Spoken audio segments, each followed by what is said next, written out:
القبول وتمام كل سوء ومسموع وصول شر القال والقول النافع لكل شر يجب الخير والحبيبين والوالدين والشيخين والدين ورسول العافية وعلى نيته أن الله يبارك لنا في وجه شعبان وبلغنا رمضان وعلينا الصيام والصيام وتلاوة القرآن واغفر لنا ولوالدينا من الذنوب والآثام وعلى نيته أن الله يجعلنا من الذين يستمعون القول فيتبعون أحسنه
yang pantas untuk diberikan peringatan adalah orang yang ighfal, yaitu lupa.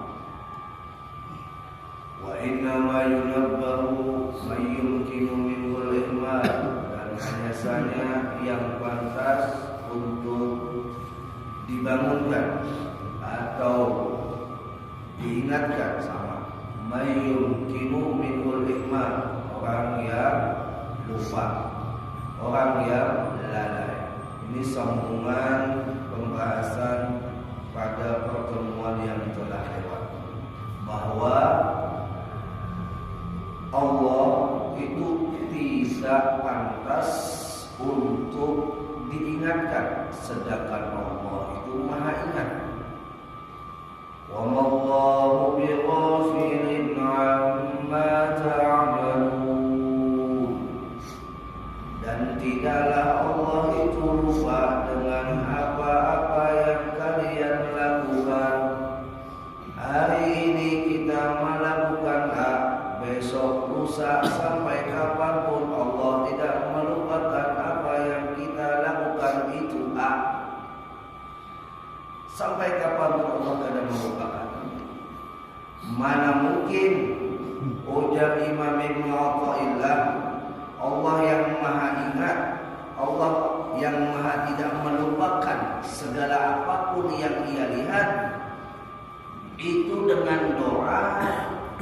kita menundukkan, kita mendudukkan dengan di dalam hati bahwa doa itu mengingatkan Tuhan, maka itu kada pantas dan kada layak. Jangan sampai kita berdoa itu ujar sidin di dalam hati mengingatkan Tuhan, seakan-akan Tuhan bisa lupa. Ya Allah, berikan ulun rezeki, biar sudah jamin rezeki ulun. Ya Allah, aku lupa dengan janjiku.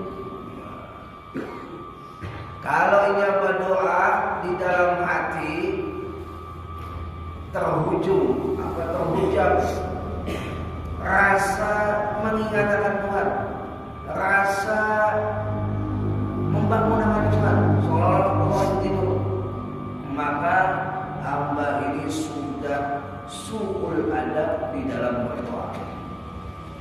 Nah, Bapak Ibu, berdoa aja tuh, yang tadinya konteksnya adalah baik, bisa menjadi sebuah keburukan kalau di dalam hatinya kada pas mendudukan adabnya. Murbian tuh berdoa bagus, sudah minta lawan Allah, tapi munnya di dalam hati ketika minta lawan Allah seakan-akan mengingatkan Tuhan, seperti layaknya seorang anak bertagi sepeda atau bertagi suatu barang. Mbak, bukakan bangun sepeda, kada juga dibalik kuitan di sepeda. Isuk ya pula, Mbak, rancaknya sudah memuncak, bukakan bang sepeda. Sampai besok sampai puncak tuh anak dengan kasarnya, Mbak, biar tidak salah dua. Sudah rancak ulun minta sepeda, kada pernah ditukarkan, tuli kalian. Biasanya ada hamba Allah yang berdoa kada singkang bulan lalu menyambat Tuhan lengkaya itu. Ya Allah, rancaknya sudah berdoa kada pernah dikabulkan. Ya Allah, rancaknya meminta, tapi kada pernah kau perkenankan. Ini bahasa su'ul adab, jeleknya adab lawan Tuhan. Maka ketika ia berdoa dengan cara seperti ini, maka tidak mendapatkan pahala, bahkan mendapatkan dosa. Dosa apa? Dosa buruknya adab seorang hamba kepada Tuhannya. Jadi hati-hati dalam mendudukkan hati ketika berdoa. Berulang kali Imam Ibnu Athaillah menyampaikan di dalam kitabnya ini, untuk kita waspadai akan hati kita yang sembrono dalam bergaridik, sembrono dalam mengatakan sesuatu. Hati-hati, apalagi mau dinisbatkan lawan Allah yang tidak ada sedikit pun ada cacatnya, karena Allah Maha Sempurna. Mulia sampai di dalam hati menyambat Tuhan itu bisa lupa. Wal'iyadzubillah, munya meyakini bisa masuk dalam hukum murtad. Dia mengatakan Tuhan itu bisa lupa, maka dia termasuk hukum murtad. Wal'iyadzubillah. Sudah jelas Allah tegaskan di dalam firman-Nya, Allahu la ilaha illa huwal hayyul qayyum.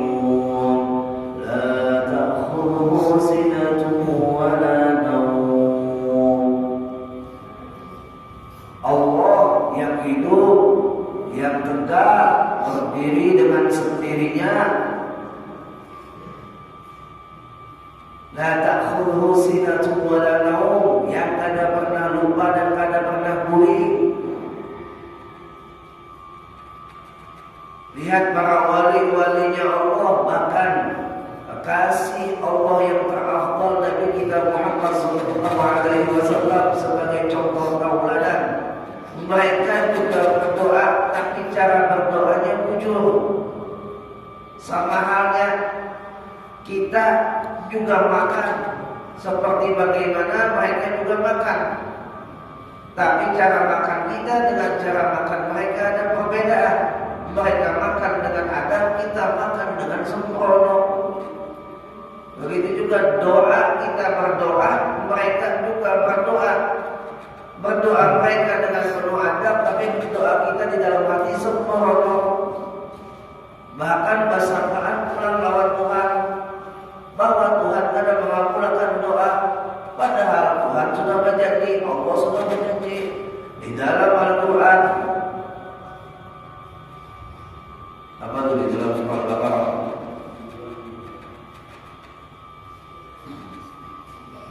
Ud'uuni astajib lakum. Ud'uuni astajib lakum. Allah berjanji di dalam Al-Quran, berdoalah kepadaku, niscaya aku kabulkan. Kalau orang tasawuf menafsirkan ayat ini, orang yang kukabulkan doanya adalah orang yang kutolong berdoa. Itu bahasanya. Ujar Allah, orang yang aku perkenankan doanya adalah orang yang aku tolong berdoa. Itu bahasa orang tasawuf. Jadi berdoanya pun kadang merasa dirinya berdoa, tapi ditolong oleh Allah berdoa, karena Allah sudah mempersiapkan hadiah yang akan diberikan. Tapi oleh sebab kita ini kada sabaran, hendaknya instan, hendaknya bimsalabim apa kada buat. Mengkawal tuh sekali berdoa terus langsung jadi. Lalu akhirnya dengan Allah pending, bukan Allah kadang mengabulkan, Allah pending, terpending lah. Allah tunda kemakbulan doa kita. Allah ganti kadang-kadang doa kita yang kita hendak ini diganti itu. Atau juga Allah simpan doa kita kadang diberikan di dunia tapi diberikan di akhirat. Itu karena kita kada sabaran lalu nuduh Tuhan macam-macam. Semua Tuhan melalui sudah mengabulkan doaku. Yang Tuhan tidak mengabulkan doa. Sama menyembah Tuhan kada kuasa mengabulkan apa yang kita inginkan. Kayak pian datang mengajukan proposal, ada dapat hasil dari proposal yang pian ajukan, kalau pian sambat dasar orang ini kada hakun berbagi kebaikan. Ini itu loh pian sambati orang pelit, merajuk, ya kan? Pian sambati itu orangnya. Kenapa jadinya memandang ke situ? Karena ya tadi hendaknya langsung dapat. Jika seumpamanya bisa menentukan, oh di sini kada ada rezekinya, di sana barang. Di sini kada dapat hasil, di sana barang. Artinya kada menutup kemungkinan mungkin si A kada memberi kita duit, si B memberi itu bahasanya A, B, C sampai Z itu adalah hanya sebab yang Allah jadikan di mana apa yang diberikan itu sampai kepada kita. Pada hakikatnya Allah juga yang mengolah sebab ya Allah juga. Nah, jadi katakan Bapak Ibu jamaah rahimahullah, kada mungkin ya kan? Allah yang maha ingat harus diingatkan. Kada mungkin Allah yang tidak pernah lalai harus diingatkan. Kada mungkin. Kita yang harus diingatkan. Kita yang harus dibangunkan. Hati kita yang banyak rusak lawan Tuhan. Kada Tuhan bang yang rusak, kita yang rusak. La haula wala quwwata illa billah. Musawat menundukkan hatinya dengan perkataan Tuhan begini, Tuhan begitu, walaihi. Sudah hilang adabnya lawan Tuhan. Jamaah rahimahullah wa tabarrullah, coba kita telusuri hati kita. Berapa banyak kita sudah menyembah Tuhan macam-macam. Makanya istighfar itu kan ada 3 tingkatan. Taubat itu ada 3 tingkatan. 1, taubat atas dosa-dosa yang dilakukan, baik yang kecil ataupun yang besar. 2, dosa atas merasa diri lebih baik atau merasa diri tidak punya dosa. Dosa atas diri merasa ada punya dosa. Itu tingkatan kedua. Ini mengatakan begini, yang tingkatan kedua. Ulun ada pernah maksiat Ustaz teh. Ulun sembahyang aja, ulun puasa aja. Lu kan pernah berzina, lu kan pernah mengambil hak orang, Pak, kalau merasa berdosa, nah ini berdosa. Yang kadang disadari oleh banyaknya manusia ketika sudah menjalani jalan taat, merasa diri bersih, merasa diri suci, padahal hati tadi banyak ada bahwa Tuhan, dosa tuh. Hati itu sombong ketika sembahyang, itu dosa tuh. Hati ria ketika beramal beribadah, itu dosa tuh. Belum lagi suuzon lawan makhluk. Karena ini merasa sudah melakukan kewajiban, sudah melakukan tambahan kesunahan, lalu hatinya merasa ada berdosa, itu dosa yang harus ditobati di tingkatan kedua. Tingkatan yang paling puncak, kata Imam Syekh Abdullah Asy'ari, adalah taubat daripada lalainya diri lawan Tuhan. Dalam 24 jam kita ingat lawan Tuhan berapa menit? Taubat. Jamaah, berapa menit? Berapa jam? Banyak ingat Tuhan kah? Banyak ingat dunia kah? Jamaah, di tingkatan yang paling puncak yang jarang kita taubati. Jangan pun di luar sembahyang, dalam sembahyang aja gak diingat Tuhan. Jamaah, pernahkah kita taubati? Mereka para wali bukan saja taubat dari dosa-dosa yang pernah mereka lakukan, kecil ataupun besar, kalau mereka pernah melakukannya, juga mereka taubati rasa diri yang merasa suci, sehingga duduknya mereka di dalam makom hina di hadapan Tuhan. Dan puncaknya mereka taubati adalah di mana mereka sedetik saja lupa dengan Tuhan, mereka menangis dan taubat sejadi-jadinya kepada Tuhan. Ini makom yang paling tinggi. Kita makom yang pertamanya adalah taubat daripada segala dosa-dosa yang pernah kita lakukan. Itu aja kadang-kala mudah sekali kita melupakan. Min alamati syaqawat, daripada tanda orang kecelakaan, nisyanul dzunubil madhiyah, melupakan dosa-dosa yang telah lewat, itu tanda orang celaka.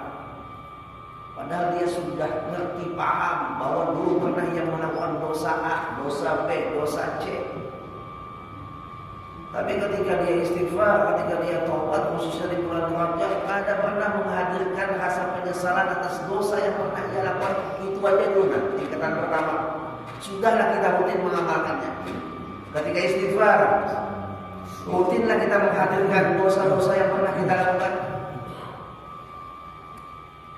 Kita pahami diri kita, kita lihat diri kita, ya Allah, yang jelas-jelas kita punya salah. Kita seorang takut sebuah kesalahan, mudah sekali kita melupakan itu sebuah kesalahan. Kalau sudah orang itu tiap harinya, tiap waktunya, setiap istighfarnya menghadirkan dosa-dosa yang pernah ia lakukan, Allah naikkan dengan tingkatan yang kedua, yaitu takutan merasa diri suci, tetap takutan merasa diri basi. Kita tarik nih dalam perjalanan Isra dan Mi'raj Nabi kita Muhammad sallallahu alaihi wasallam yang disebutkan dalam kitab Anwarul Bahiyah. Bainama Nabi sallallahu alaihi wasallam fil hajr indal bait muqtadi'an baina rajulaini idza tahu Jibril wa Mika'il wa ma'ahu malakun akhar fahtamahu hatta jawu bi Zamzam fastarqahu ala dhahri fatawallahu minhum Jibril wa fi riwayat furija saqfu fi baiti furija saqfu baiti fanazala Jibril qala Jibril li Mika'il ini tasdimi ma'i Zamzam kaimahu tahara qalbahu wa ashraha sadrahu fastakhraja qalbahu wa ghasalahu thalatha marrat wa naza'a kana bihi min adab. Dalam kitab disebutkan seperti itu, di mana Nabi kita sedang duduk santai berdua lawan orang siapa? Satu paman sidin, dua sepupu sidin. Paman sidin siapa? Sayyidina Hamzah bin Abdul Muttalib. Sepupu sidin siapa? Sayyidina Ja'far bin Abi Thalib. Santai duduk di atas batu hijr Ismail. Tiba-tiba datang malaikat, idza tahu Jibril wa Mika'il Tiba-tiba datang dua malaikat Jibril dan malaikat Mikail. Dalam riwayat bahwa ma'ahuma malakun akhar, dan juga ada malaikat yang lainnya. Fahtamalu hatta yubi Zamzam, Nabi kita dibawa sampai ke muara sumur Zamzam. Fastalqahu ala dhahri, Nabi kita dibaringkan dekat sumur Zamzam. Fatawallahu minhum Jibril, lalu yang memimpin proses itu adalah malaikat Jibril sebagai pemimpinnya, komandonya. Wa fi riwayat Ummi Sakubaiti, dalam riwayat yang lain itu atap rumah Ummi Hani terbuka saat itu Nabi kita bermalam di rumah Ummi Hani. Ada dua riwayat saat terjadinya Isra dan Mi'raj. Pada intinya apa? Turun malaikat Jibril menghampiri Nabi kita, lalu berkata Jibril kepada Mikail, "Ini kita sedima Zamzam sama, ayo datangkan semangkok atau sewadah baju Zamzam. Kaina Allah rabbal bau, supaya membersihkan hati Nabi kita." Apakah Nabi kita itu punya hati kotor? Jawabannya ada. Lalu kenapa ada proses pembersihan seperti ini? Ini namanya pukul anak sindir minantu. Jemaah, pukul anak sindir minantu. Anak tuh rajin aja udah lihat, tapi karena minantu pengoler, lalu anak yang sambat. Oh nak, jangan pengoler itu. Ya, dalam hati siapa aku? Kita pengoler aja, betul aja deh. Tapi masuk si kuitan anak nanggung si minantu, dengan sindiran kalau pukul anak sindir minantu.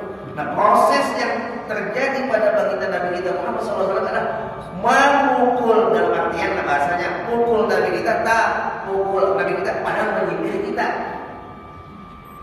Karena Nabi kita Pak, pohon ma'ala pohrin, Nabi kita itu sudah berasi di atas keberasihannya, kesuciannya di atas kesuciannya. Artinya kada diragukan lagi keberasihannya. Sampai Allah berikan di dalam Al-Quran statement yang sangat jelas, Yaghfirullahu ma taqaddama min dzambika wa ma ta'akhkhar, bahwa Nabi kita itu sudah diampuni dosanya yang telah lewat dan akan datang. Habis pada satu dosa digolongkan dengan manusia yang maksum, yaitu manusia yang terlepas dari dosa. Kenapa harus dipastikan hatinya? Itu pukul anak sindir menantu, supaya kita hendak sampai lawan Tuhan berasi di hati. Sebelum dapatnya itu ibadah sembahyang 5 waktu, ingat akan ujar Allah ini dikasihku Nabi Muhammad yang sudah berasi aja deh. Ya, aku terus jaga kebersihannya sampai menerima hadiah yang sangat mulia, yaitu sembahyang 5 waktu. Sembahyang 5 waktu kita itu menjadi mi'raj kita kepada Tuhan, sampai yang disebutkan dalam hadis as-salatu mi'rajul mu'minin, sembahyang mi'raj orang beriman. Itu pun kita harus sampai kepada makam itu berasi hati. Mun hati kita kada berasi, ya sembahyang kita kada sampai-sampai. Ya tadi disebut dengan orang yang lupa, orang yang lalai dengan yang disembahnya. Apabila orang itu kada mau membersihi hatinya, lalu berhijablah dengan Tuhan, sampai dia berdoa aja, dia salah mendulukan adab dengan Tuhannya. Ya Allah, anak kedua kita bangsa kita punya sudah kehendakan hilang adabnya, ya kan? Sampai wali mentak kabur, kuitannya seorang yang melahirkan. Nyanak kita sesuatu macam apa? Biar naik bukan ada karena kendaraan. Pokoknya lu kan lagi beli rumah. Wah, ayo ya. Kenapa jadi seperti itu? Ya tadi kakak handakan lupa dengan adab bahwa saya ingin hadap ini kuitannya. Nah sama kayak itu, hamba yang kada pernah membersihi hatinya, hamba yang kada pernah melihat hatinya, hamba yang kada pernah memperhatikan hatinya, ketika dia berdoa kepada Tuhannya, akhirnya sama seperti anak batangsar minta lauk kuitannya, kada adab lagi bahkan macam. Kayak dia itu bernadar bagus, boleh bernadar, kada dilarang, cuma dikatakan jangan setiap hal bernadar. Umpama, ya Allah, mupayu tambah urun-urun naik haji. Ya. Berarti naik hajinya, naik haji bayi tanah. Iya, naik hajinya bayi tanah. Ya. Boleh. Datang ke Banua dapat predikat haji utuh. Ucap sih alhamdulillah aku bawa naik haji jangan bayi tanah. Padahal kan ingat sedih, ya, yang memajukan Siapa tanah yang dipayungkan? Tanah siapa? Kenapa jadi begitu mudahnya hamba ini berucap seperti itu? Iya, tadinya kadang membawa hatinya. Kalau berucap aja kadang sampai ke hati masih selamat, ini berucap sampai ke hati. Akhirnya haji payung tanah, bukan haji karena Allah. Kadang salah biar belajar, tapi katakan jangan sampai menundukkan hati karena nazar Allah mengabulkan. Berarti hak nazar biar pada pemakbulan Allah. Berarti bahasanya Allah itu harus disogok dengan nazar. Itu enggak. Nazar itu hanya sebagai syarat yang Allah berikan dalam syariat supaya kita itu punya ada kehendak ittirar, harus ada yang dikorbankan. Itu maksud Tuhan. Nazar itu ada yang harus kita korbankan sebagai pembuktian bahwasanya kita ini bujur-bujur mengharap Tuhan. Bukan kita katakan nazar itulah yang menjadi sebab Allah itu memberikan kemakbulan. Berarti harap nazar pada Tuhan. Nanti sudah kita bahas pada pertemuan yang telah lewat. Boleh aja nazar, tapi dengan hati biar bujur-bujur. Jangan sampai salah mendulukan adat bawah Tuhan.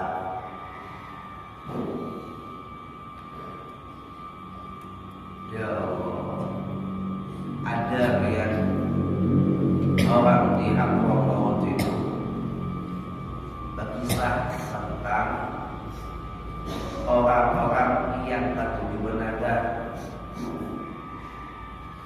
sehingga suatu ketika yang mana nazarnya itu inya ucapakan di tengah orang banyak, munya kabul nazarnya ini ingin melakukan sesuatu. Ternyata bertahun-tahun tidak ada kabul. Lalu ucap ulang, ya Allah, bukan nazar mulutnya. Apa iya pulang? Ya Allah, mulutnya bernazar mulia ini, mulut akan kayak ini. Kali cukup tambahin seakan-akan Tuhan itu seperti manusia mau disogok dengan nazar. Lalu akhirnya orang diputus asa karena ada kamu nazarnya, karena kamu nazarnya sudah ditambah-tambahin juga ada kamu juga, sampai akhirnya dia ucap, ya Allah, semua nazar yang belum sampaikan tadi, kalau jika menghalangi segala kemakbulan dari doa yang aku minta, mohon Engkau bimbing aku sehingga datanglah bimbingan Tuhan dengan dihadirkannya seorang syekh dari kisah di Hadramaut, seorang syekh yang ada di Hadramaut. Pertemuan konsultasi lalu dijawab oleh syekh, kamu nazar apa? Ujarnya, aku bernazar mulia payu. Nih dagangan ini kan di sini bisa dagangan rumah, membayar dagangan rumah ini, maka aku anggap basadaqah sekampungan di kampungku. Bagus ya? Bagus. Ya kan? Ujar saya, udah. Ikam bersedekah aja dulu. Habis akan lihat ikam itu. Masalah kabul karena dagangan ikam yang ikam niatkan tadi itu urusan Tuhan. Jangan mendahulukan dalam artian itu keegoan diri, tapi dahulukan hak Tuhan. Ayo berjalan sedekah dulu. Mau kayak itu ada lagi jualan yang dijual mau dibayarkan sudah. Kan tadi maksudnya mau nyapain dagangan rumah ini urut sedekahkan hasilnya ke kampung. Karena kan pada saat itu musim kurma berlimpah ruah. Jadi orang itu kadang menghajatkan kurma lah. Intinya itu orang menghajatkan gandum, ya kan, menghajatkan barang yang selain kurma. Maka si nazar itu melihat orang kampung lagi macam ini bagus ini lihatnya. Kita kadang untuk pribadi nazarnya itu orang kampung loh. Akhirnya kurma ini dijual dapat duit, kalau ditukarkan gandum, kalau dibagikan kepada orang yang di kampungnya. Ujar saya susah kali-kali kurma itu dikembangkan. Oh, berarti apa yang dijual? Karena kurma dijual kata Pak Ibu, musim kurma masih kurma. Udah bagi aja kurma. Orang kan membutuhkan saya, akhirnya bagi aja. Bagi aja, bagi. Apa yang terjadi Bapak Ibu jamaah rahimahullah? Allah suburkan tanah yang gersang tadi, yang tanaman buru. Kalau misalnya tanaman buru untuk gandum, yang tadinya kurma dia berlimpah ruah karena sedekahnya si fulan yang berdagang hanya kabur-kabur deh. Ya, sedekahnya dia bagi ke kurma, habis kurma itu dia sampai makan pun bahasanya muntah-muntah kurma. Karena musim kurma, kayak dia tuh musim durian, niatan durian teman tak ada duriannya. Ya. Tapi karena tadi niat memang sudah hendak bersedekah, dari apa yang akan disedekahkan jangan bertemu berada. Bagi akhirnya apa yang terjadi? Allah turunkan hujan, tidak tanaman bulu ya gandum tadi subur tumbuh. Akhirnya kurma itu juga subur, tanaman gandum pun subur. Jadi kampung itu menjadi kampung yang berlimpah ruah makanan pokok yang bukan hanya rumah tapi juga gandum. Dan orang Arab itu biasa makan rumah dan makan gandum, olah roti. Punya kita sampai ke Arab sana pagi makan roti, siang makan nasi, malam makan roti pula. Menyumpah tak? Nyumpah tak? Ustaz, muka ini belum ada apa makannya. Nah ya, biar yang mengucap itu haji ya, dia mengucap kalau kita tujuan tidak mau makan, dan sebujuan mau makan, makandak, tentu makan jadi tidak mau makan, kata dijual 5 kali kita makan lagi. Ya Allah. Nah jadi Bapak Ibu jamaah rahimahullah, kita doakan doa yang kita panjatkan kepada Allah itu adalah sebagai pengakuan diri hanya hamba yang berhajat kepada Allah.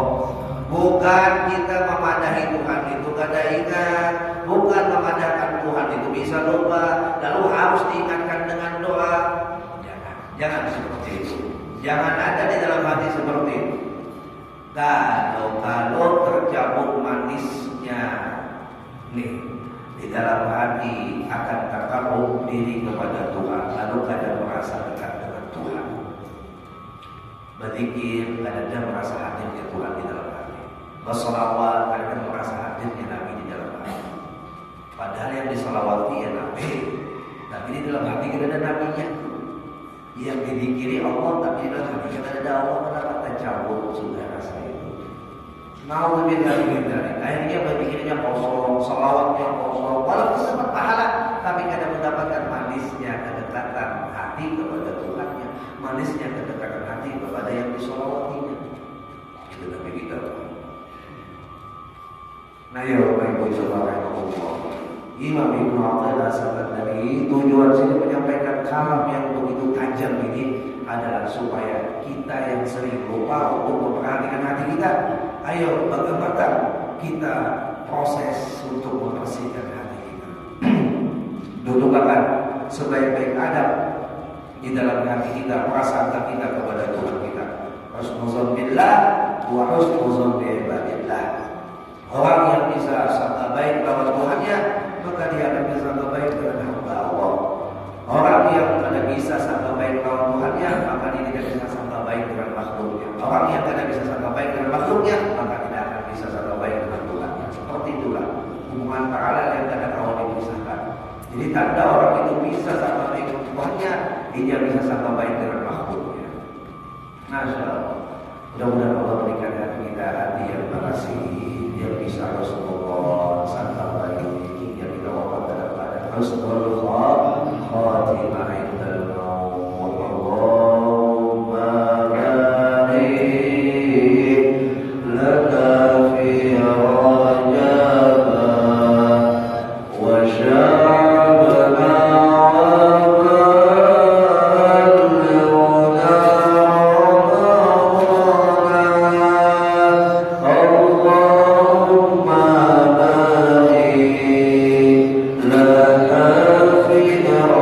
Raja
nastaghfiruka wa natubu ilaik. Wassallallahu ala sayyidina Muhammadin wa ala alihi wa sahbihi wasallam.